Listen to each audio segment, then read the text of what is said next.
So it's my absolute joy to welcome Delia Cannings to Clean Conscience Conversations. Delia is very well known in the cleaning world. She's the chair of the British Cleaning Council, but that really is just the tip of what she does.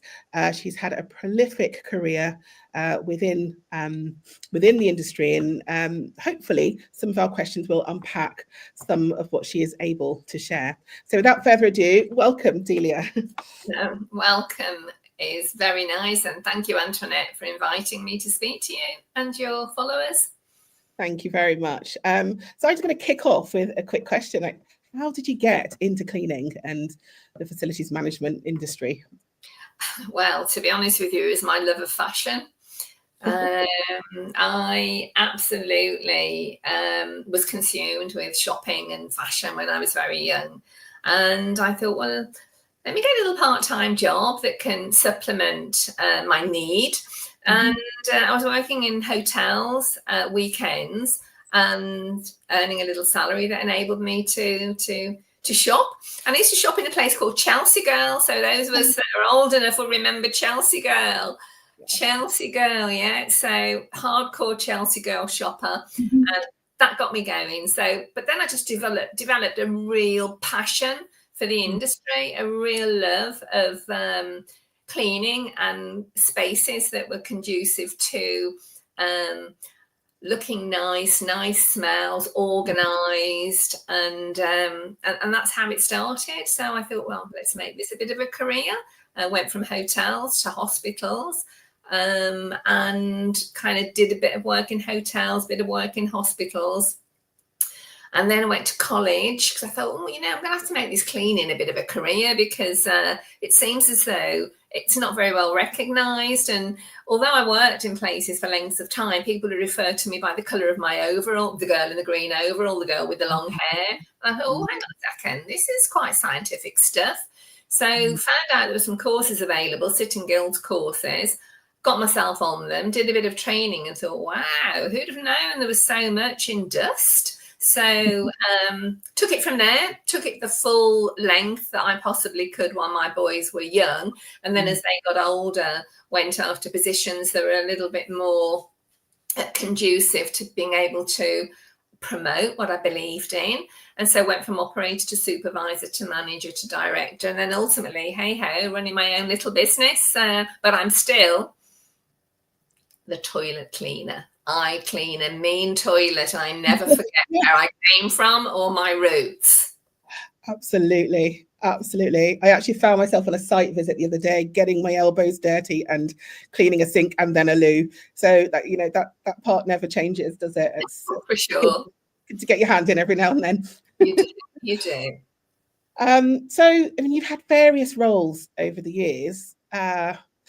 Can you tell us what you're able to share now? Like, what's your role now, or what roles you want to talk about for now? Okay, so I am actually the chair of the British Cleaning Council up until July. I was the deputy prior to, so I've had a few years in that role. And the British Cleaning Council is kind of the voice of the cleaning industry, so it's an opportunity to raise profile. It's an opportunity to work with government in the hope that we can convince them to do what's right. And it's an opportunity to meet like-minded people, share ideas, and try and get some things on the table and discussed, and get that kind of old nut cracked that anybody can clean when they can't. So opportunities have been fabulous, because when I left full-time work and went into running my own business, which I run now, I discovered avenues I didn't realise were available, and met a lot of people who I hadn't up until that point come across, like-minded people working together for the good cause.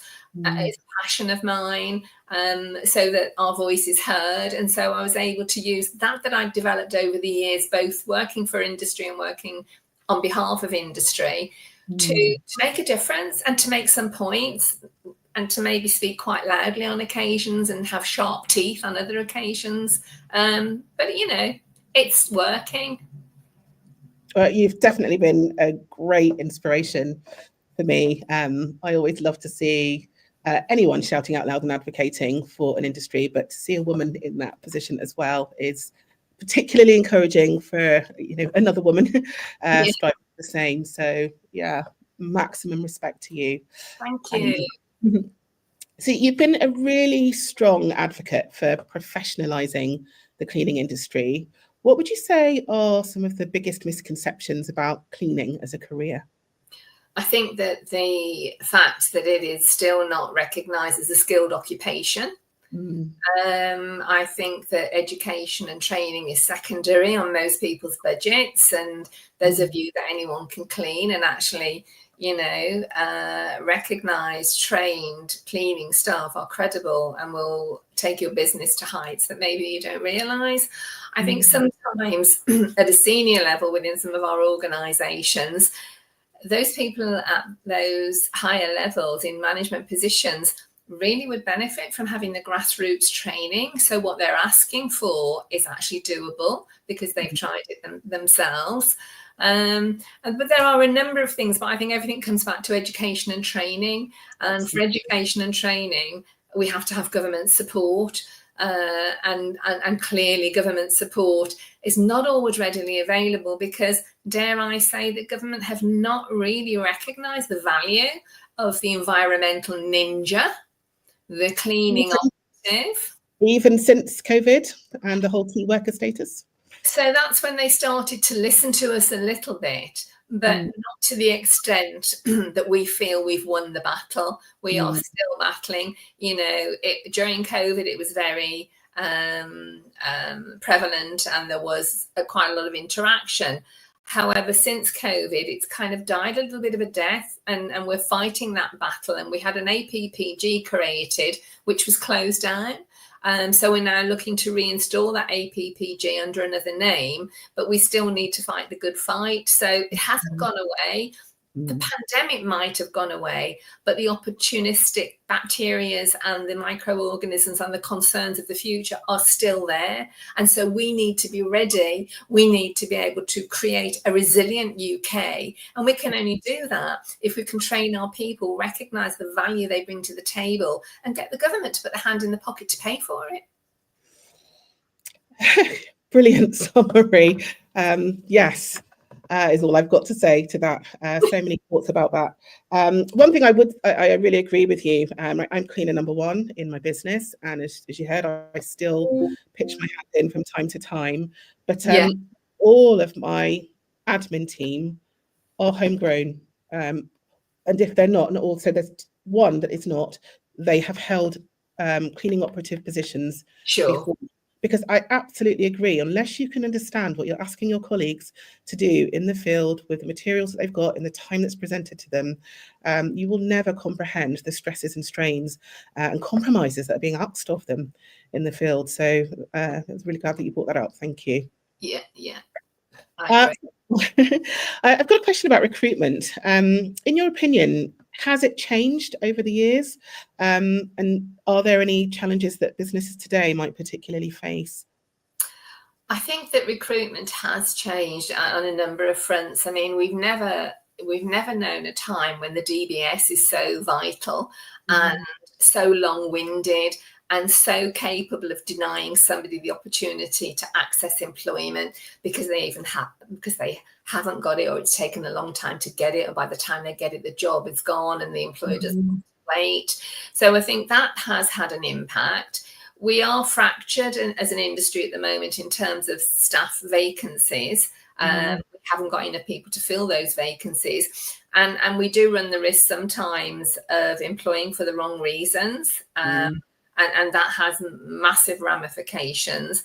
But I also feel that the checking of credentials, and we don't have a one-stop shop, and I wish we did, almost like the passport for cleaning. There is a couple of things out there that are being looked at the moment, but we need to have a way of actually, at a click of a button in this world of modern technology and techno-savvy individuals, pressing a button to bring that person's name up and see exactly what's the deal. And the deal could be anything from their experience to their length of time in the country, to their access to funding, to their credibility. We've got it all in one place, but we're still a little bit behind the times. It's still very fragmented. I guess all of those things play a part, but they're changing. They're changing slowly, Antoinette, but maybe not fast enough for my time. But I'd like to see a one-stop shop so we can check you out without having to go through the long-winded process, by which time you've lost the will to live and you've got to work somewhere else. Yeah, absolutely. Absolutely. So one of the gnarly problems that we often face is around pay. So pay for cleaning operatives versus what clients are charged. We're strong real living wage advocates.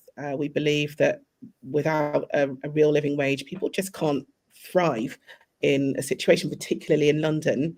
But have you got any comments about what that means for business owners, particularly cleaning, where the margins are so tight? Yeah, it is very difficult, and particularly with the increases in national insurance and you know the taxes that have to be paid, it does almost disqualify a lot of people from even entertaining the idea. Somebody you know, has to fork out far more than they're bringing in. It doesn't give them the opportunity to develop their business in a way that they might. They might want to buy nice uniforms. They might want to buy modern technology in terms of cleaning equipment, but they think, well, how can I do this on that sort of money?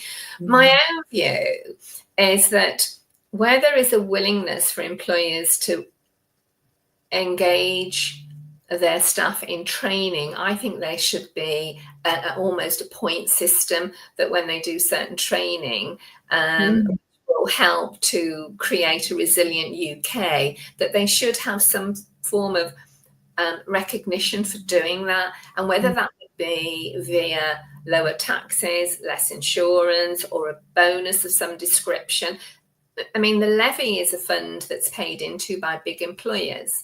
Now, smaller companies can tap into that levy because smaller companies can apply to companies who don't use their levy for a levy grant. It's called gifting. So a small company can go to a big company and say, hey, do you want to gift me a few shillings? And if they're not using their levy, if they don't use it, they lose it, and it's a compulsory payment. So then they can be seen as supporting the underdog, as it was, the smaller business, and then that smaller business can start to thrive, albeit they start going after the bigger businesses work. We'd have to watch that, but we have to find ways of enabling them to have the training, and then by giving them the training for the government to say, okay, we'll allocate you points, and when you get so many points you can get reductions on national insurance and tax, because you are skilling up the workforce to contribute to a resilient UK. So the next time we have an issue with such as the pandemic, we're equipped, we're ready to rock, we can go. And actually we did it ourselves, because what we did was we went to the bigger companies and said, but can we have some of your levy funding? We got ourselves trained up, and then the government said, hey, you can have a few points for that, and those points make prizes. So I just think it takes a little bit of maverick thinking, a bit of group-like analysis, and a bit of, you know, sharp teeth. A few sharp teeth probably come in handy as well. So I just want to highlight that point for all of the SMEs out there. For those of you that are bold and beautiful and with maverick thinking, there is a levy fund with the possibility of asking for gifting from larger companies, and you could chance your arm. You heard it here. Don't miss out on that. And you know, Antoinette, the big companies love it, because when the big companies are seen to gift, they're ticking their social values right off the list. They can seek publicity, accreditation. They can pat themselves on the back, saying, you know, we're helping the little boys. We're giving a hand here, but watch out, because the hand that feeds can get bitten. So you do need to be quite careful. Eventually, well, I'll become so big I might take your business. And I'm being honest there, because you've got to think about everything that's out there. But the levy fund is going back to the Treasury because it's not being used. And the levy fund, if you don't use it, you lose it. So why not gift it to somebody who wants it, who will use it to benefit the UK actually benefit us all. So think on. If you Google levy fund gifting, it'll give you a whole pile of information that might be quite useful and might tell you a few things you didn't know. But always go down the grant and see what's available. Why not? Brilliant. There've been so many nuggets of gold. That is like platinum gold, if that's such a thing. Thank you for sharing that. In terms of the position that you're in, what changes would you love to see in the industry or policy? I guess there's a few things actually. I think that I'd like senior people in some of our companies to get cleaning savvy. Don't give instructions if you haven't done it. That would be one thing. The other thing I'd like to see is bamboo more widely used, and let's have a little think about the damage we're doing with some of the other options that are out there. You know, we need to embrace bamboo far more. I think that we also need to focus on young blood. The Generation Z is the future. We've got to get the youngsters into our industry. And actually at the cleaning show quite recently, we invited youngsters from schools. And whilst they rocked up thinking, oh, my granny cleans, they actually had a shock when they saw the digital platforms, the robots, the cobots, and they started having a little chat and saying, oh, actually, I didn't realise it was so tech savvy. So we've got to get this young blood interested because they are the future. They are going to lead the way. And, you know, it's a bit of an old wives' tale that it's actually older people who can't do much else that go into cleaning. That's all gone now. It's very much a modern industry worth in excess of 66 billion with 77,000 companies. You know, we're a force to be reckoned with. The cleaning industry is within the top 10. The top 10 industries. Now, years ago, who'd have thought that? Who'd have thought cleaning would be up there with the top 10? It's the place to be. And during the pandemic, although that it was problematic and it was a very sad time for us, we have seen a growth. We have seen a growth. It's quite interesting to note that people who worked at home during the pandemic, they didn't need their offices cleaned anymore. So there was cuts made. But people who were working at home needed their houses cleaned more. So the whole thing went full circle. So instead of staff going into the offices to clean, people were thinking, oh, I'll jump on the residential cleaning bandwagon because there's an opportunity because people are working at home all day. They don't have time to clean their own home. So it turned around a little bit. So, so yeah, I guess there's a number of things, you know, the bamboo, the use of bamboo, the training and education for those that give directions and instructions.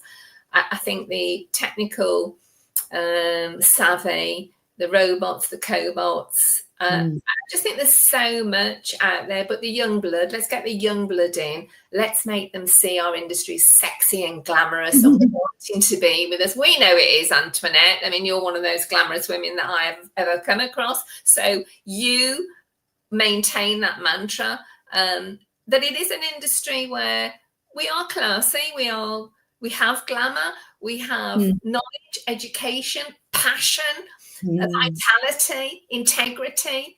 We're not going anywhere, but we want the young blood to step up and do what we're doing. Hear, hear. You've answered a few of the questions in my head, like in one fell swoop. I guess what innovations are you most excited about at the moment in the industry? God, there is so many. I quite like, you know, I don't know if you come across this, but I like, for me, the cleaning cupboard of any establishment is the heart of the business. Yeah. So for me, you show me your cleaning cupboard and I'll tell you a lot more about you than I knew just by looking at you. Absolutely. So I like the idea that I think the cleaning cupboard becomes a chore to a lot of people. I've opened some cleaning cupboard doors and it's just been absolutely like a massacre has happened in there. Only with soil and dust and cobwebs and old machinery. I've opened vacuum cleaners and I thought Shergar was going to get out and he's been missing for years.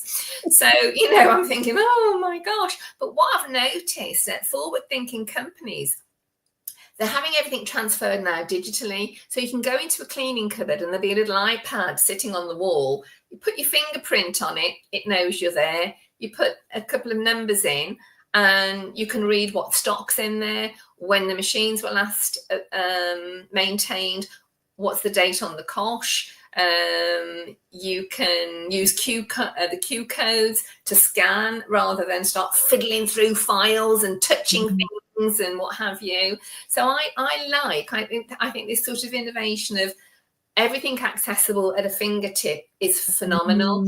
And there are even some machines out there now and cleaning trolleys where it's got its own little pad, like a little iPad on the trolley. You take your trolley, you sign in with your fingerprint. It knows how long you had the trolley for, how many hours you're in a certain area.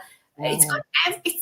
It's really modern and lovely. And I think the sort of stuff that the young people will really like. I guess it's back to technology. I wouldn't have said that years ago. No, give me a mop and bucket any day. But now, and a folder, I like a folder with lots of bits of paper in. Forget that now. Get it all on your iPad and, just make sure you clean your iPad because it is a touch point. Yes. There is that. We're wrapping up. I've got a surprise question for you. But before that, I'd just love to know what you love about what you do. I think meeting people and sharing best practice. I love to see the eyebrow movements when I talk to people, and then I know whether I've got them or not. So meeting people and sharing best practice, it gives me such great satisfaction. I was the girl in the green overall, the girl with the long hair, the person without a name for years and years. I started cleaning with my boys when I was very, very young to support fashion. But when my boys were babies, I solidified it to make sure that, I could be there for them and go to work. But the people that I have met have been vast and varied. I've worked in hotels where we've had the stars in, and I could tell you a few stories about them as well when you've got the time. But I've just met so many delicious people, and I've had it's been so humbling to actually come across people that actually are quite interested in what you're doing. And I've also met people that have taught me so much about cleaning, the cleaning industry, the science behind it. And so, I feel very honoured and humbled to have been in the company of a lot of these people, who many of them are still my friends today. So meeting people, sharing best practice, and recognising that everybody's got something to offer. That's really lovely. Thank you. And I don't think I'm qualified to say this, but I know that you have been a really strong advocate for us in our industry.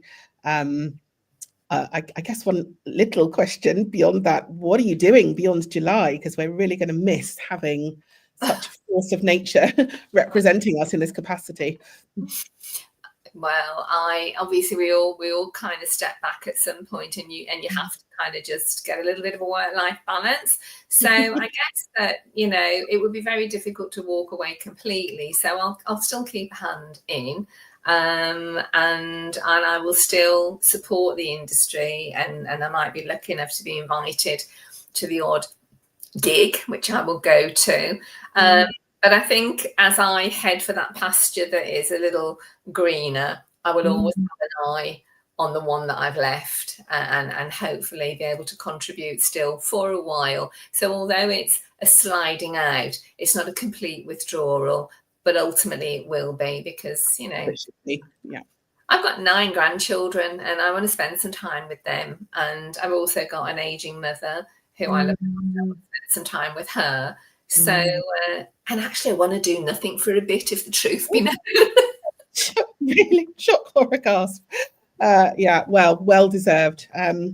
So my final question, which should have been from our previous guest, Matt Parfitt, but I completely forgot to ask him. So I've come up with a question instead, is what one thing do you regret not doing in your 20s? It's an on the spot question, sorry. Yeah. One thing that I regret not doing in my 20s, I think that actually my mother belonged to the cleaning industry, and I saw how hard she worked, but I never really valued or recognized the contribution she made to the NHS. So I actually started my journey a little later, and although I've been around for a very long time, I wish I had started it much earlier and more quickly, because back in those days, it really was the view that, oh, well, it's only a bit of cleaning. And I guess a lot of people were tarred with that brush. But it didn't take me too long to realise that actually it was a science. It was the application of scientific knowledge in a practical capacity. It was hard work. It was blood, sweat and tears. And I will tell you, when I was working in hotels as a chambermaid, that we called them then, I was at the fittest point of my life, because I didnn't need the gym. I didn't need anything, because that kept me fit in mind, body and soul. So yeah, I'd have done it much sooner. Agreed. You know, I've had many roles in life. I've taught, I've campaigned. But when I was on the ground cleaning for a good chunk of my working week, that gave me some of the deepest satisfaction that I've ever known.